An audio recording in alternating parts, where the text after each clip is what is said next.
What's going on? We are back to talk to the winner of Yasawa Islands season number 1. The great Karen is with us, joining myself and my co-host from this season, McKenna, and along with us, the guy who's been with us all for all these exit interviews, Robbie. However, Karen, talk to us. How are you feeling with the victory? I know you already knew that you won, but now you're here, you get to talk about it and kind of guide us through everything. I was very excited about it because it was something that I thought would never happen. And we all know I played several games before with not so favorable results, but sorry for one of those. Yeah, sorry for one of those. It just shows that if you have a goal and you want to do something and you take the steps to learn or modify, learn from mistakes and go for it, it can be done. No, and I wanted to ask you for some context here, because we hear that you've played a couple times before. Can you put a number on it? How many minis have you played? Because honestly, the long games and the minis are very, very different. This was my 4th mini. Okay, so a few. Yeah. And Austin played none, and he got to final 3. So what's the big deal? Right. I wish I was the person that could just do this on like my first try, because I see so many people who it's their first. Technically, it was also Jeremy's first mini as well. Right. Okay, fair. And I think this shows that I have the strategic mind, but not necessarily the social skills, but I'm working on it. And obviously I've made enough progress to make it there. And I wasn't sure if this mini was a fluke or not, but I just played a long game and got 2nd place and lost by 1 vote. So, Jeremy will be happy to hear that. Which was devastating, but at the same time, it tells me that winning this wasn't just a fluke.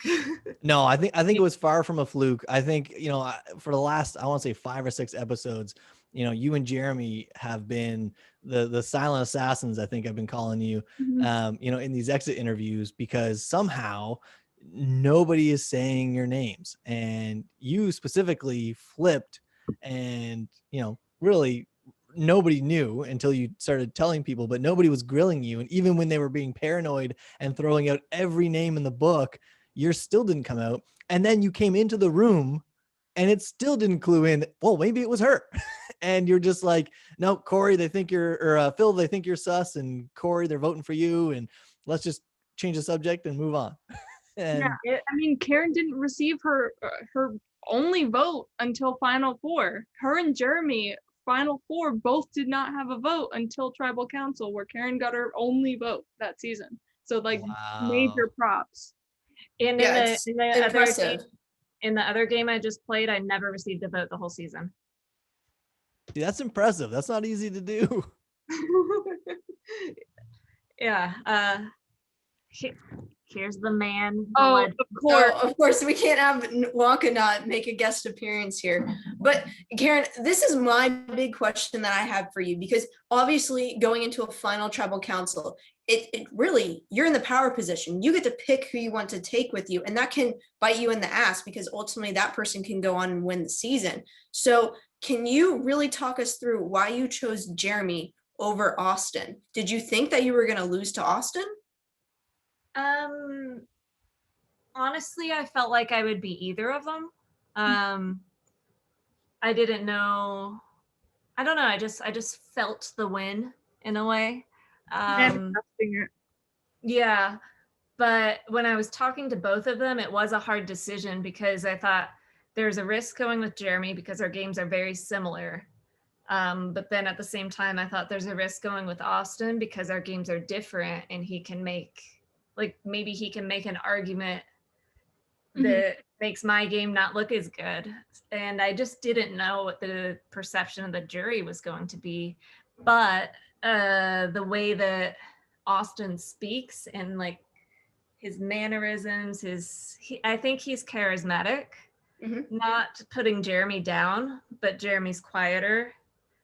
And so am I. I feel like Jeremy and I are just like very similar players. But I thought maybe I could out-talk Jeremy rather than Austin.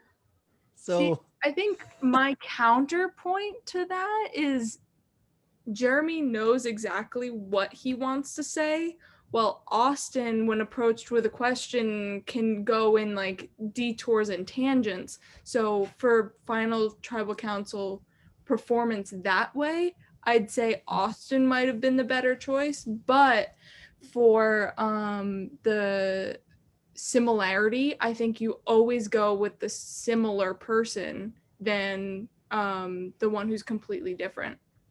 Right. But I knew that I had that the second rock draw. Like I knew that was my choice. So I felt like I had that on Jeremy, which is why actually I think I won the game.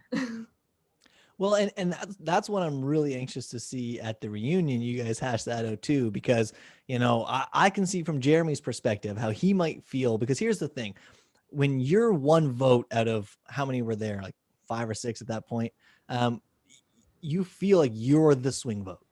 Do you know what I mean? And he's one vote and he feels he's the swing vote. And you both had the same people giving you the same pitch, right? Of it's up to you, do it, be with me. And you both decide to go the same direction. And if either of you would have switched, you're right, it wouldn't have gone to rocks. But like you're both in such a similar scenario. Yeah. Maybe it comes down to I don't know what it would come down to, but obviously it worked. Annie viewed it that way, I think too. And I'm not sure what else was leading into it, but I have a question for you though, because you mentioned about, you felt you could be really well-spoken in the end. And Ryan sets you up with, lobs up a softball pitch to you, no problem, home run.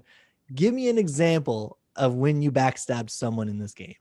And you struggled with that one. After you struggled with that answer a little bit, how do you feel about your answer? And do you feel that that you were scared that was going to impact the vote negatively? I feel my answer was accurate because even now I can't think of a good example of it. Yeah. But the way that he phrased his question, he comes out like, you're a I was about to say that. you're a liar. When did you do that?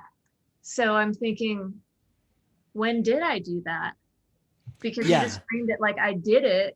So I'm trying to think back of when I did it and I can't think of anything. Did I?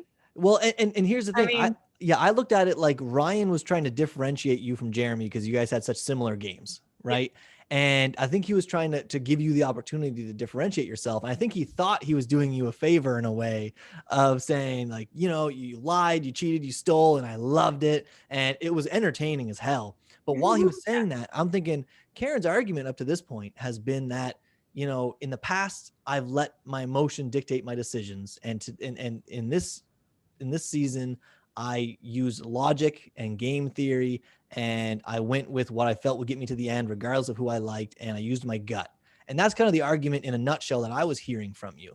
But that doesn't sound like you lied and cheated to everybody. I mean, you told Phill pretty much, Phill, I'm not voting to keep you because I like you, but I'm going to lose to you. In not so many words. But yeah, I think Ryan kind of set you up in a rough spot at that point. But how did you feel after that question was asked, just based on how long it went and how he was drilling at it? I don't know. I don't remember it being, I don't remember like specific parts of the tribal and how I felt in them. But at the same time, I still don't really know what he's talking about. Maybe he can clarify. I'll ask him to clarify at the reunion if you want me to. Yes, because I said like, I would like to get like, Corey and Phill were comfort for me. Mm-hmm. And in past games, I would have, and maybe even in a long game, I would have taken my chances because I felt like I could trust them. However, I find out later I was not in Phil's final plan. So I definitely made the right decision there. I just had a feeling. I had a feeling that it wasn't right. Mm-hmm. So when Jeremy and Austin proposed that final 3 before the rock draw, I was like, this is it. I feel this. This is gonna work. We're all feeling it. And then at that point, the plan was to vote out David with Corey and Phill. The plan was to vote out David. But then right before the vote, and I said that in my speech right before the vote, Phil's like, oh no, actually we're voting Austin. And that wasn't gonna work for me because I had just made a final 3 with them. And there wasn't enough time to sit there and convince him. And like I said in the speech, I asked him if he felt strongly about it, and he said yes. And that was because I already knew Austin and Jeremy were voting for David because that was the original plan, and Corey and Phill were supposed to vote for David. But I found out right before that the votes were going on Austin. And so that was when I had to decide, do I stick with Corey and Phill, or do I go with this new final 3 I just formed and chance it at rocks? Yeah. So we were kind of talking about Ryan a little bit, and Denny has a question for you of, it seems you have quite a bit of admiration for Ryan. Were you surprised to see he didn't vote for you, and would your win have meant more if he did? I was a little surprised he didn't vote for me, because based on what I've heard and how our games were similar and how it was my choice to do the rock draw, that seems like a logical choice to me. But I feel like he thought that no matter what, if he voted for me, it was going to be an emotional decision based on his thing. So I don't know if he ever would have voted for me. Okay. I was cheering because I was counting the votes as they were coming out. And in my head, I'm thinking who's going to vote for who. And I was like, I think Ryan might be a Jeremy vote, but I hope he votes for Karen at this point. Cause based on the season that I watched, in my opinion, I thought you were going to win until Tribal happened. Then I thought Jeremy was going to win. But then when I heard Ryan start talking, I'm like, oh, he's voting for Karen. And then he holds it up. He was like, but this says Jeremy on it. And holds it you up. can see though, it looks like on the back of it that he had my name written down. So he wasn't sure. On each side of the strip, he had Jeremy and he had Karen, and he was just kind of sitting there with it. And then he made his decision and was like, I think if I voted emotionally, I'd be voting for Karen. Yeah. Yeah, so he thought it through. So it's not something that he just made a split second where he already knew. He literally came in to vote and did not know who he was voting for. But this brings me to my next question.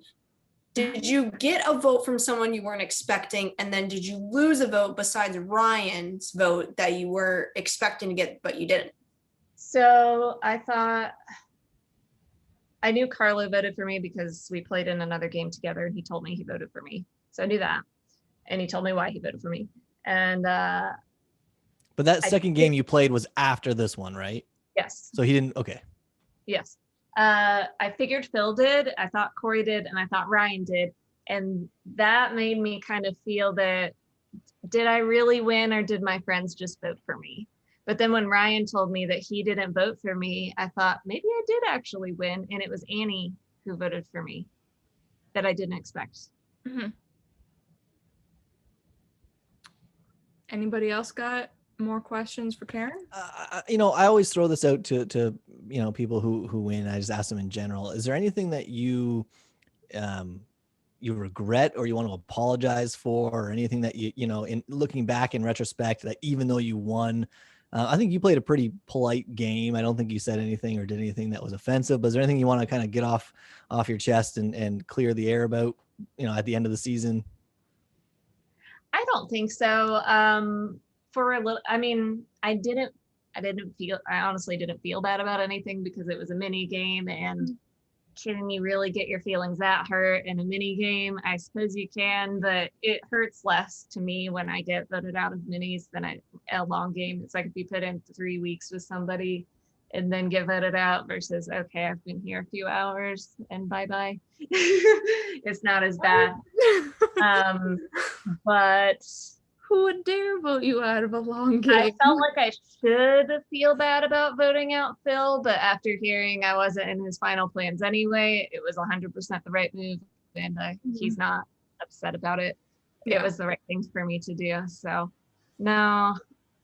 So I guess maybe let's jump into the pre-merge a little bit where like you had a semi-ally in Dan and you kind of had to also set him aside because you tried to throw out other names, but they just weren't sticking.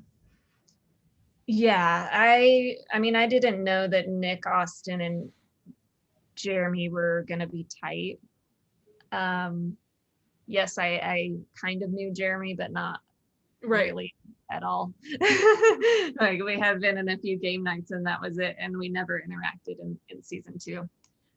Did you realize that it almost on that first vote that you guys won, it could have potentially been you? I did not realize that. So when I was watching that, it's like, oh, I had no idea. Is that when Austin stood up and said, because there was an episode, I forget now which one it was, but there was a point where Corey was talking with Austin about you and saying like, episode. So yeah, Karen gets a raw deal sometimes with tribe swaps and all these random things that happen in wheels or whatever. And I just don't want her to go out first. And Austin was like, yeah, I have no reason for her to go. Is this the episode we're talking about? Yeah, that's the one where she could have gone home first if that conversation didn't happen. Nick wanted Karen out, and Jeremy almost said, yes, I'll take Karen out, but he then said, no, let's do Dan instead. Yeah, when I saw that, I didn't realize how close I was to going out first.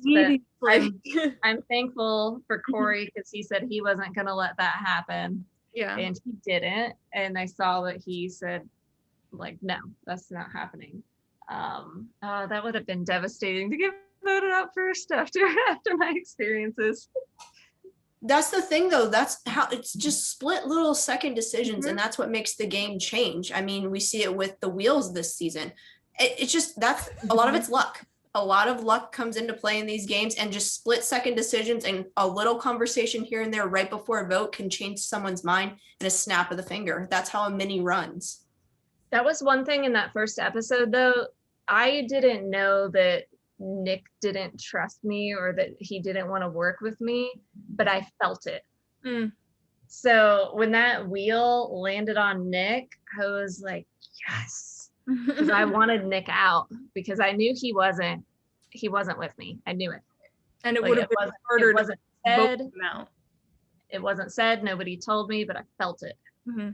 Yeah, and it would have been harder to get the votes to get him out rather, and also you would have kind of needed him for a little bit because like the TOA numbers and get yourself further along, and then it really would have been harder. So for your game, him leaving was mwah.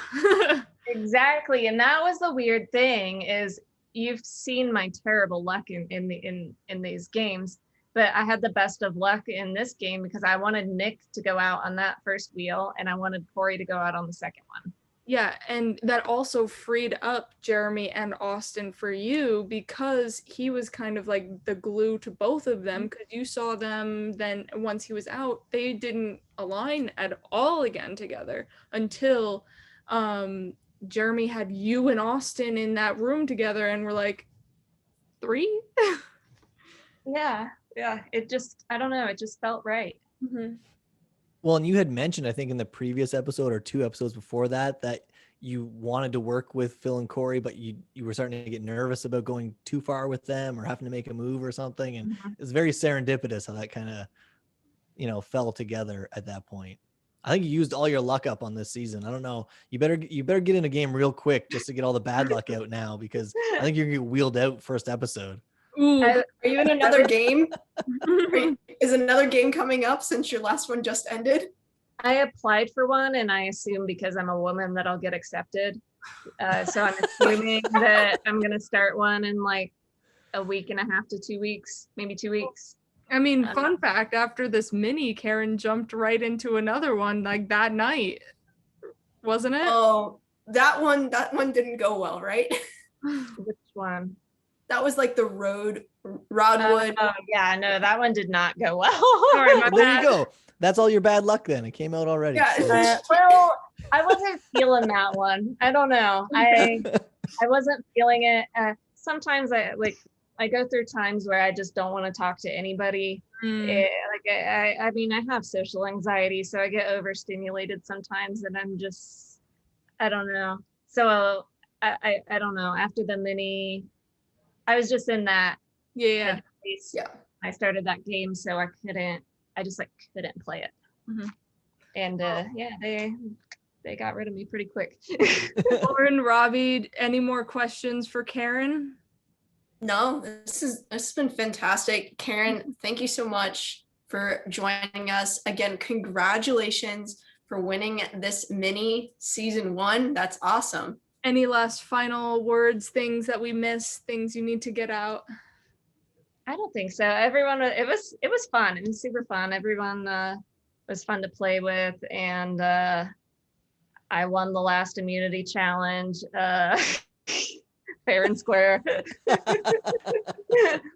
Like, on that note, Well, this is the conclusion to season 1.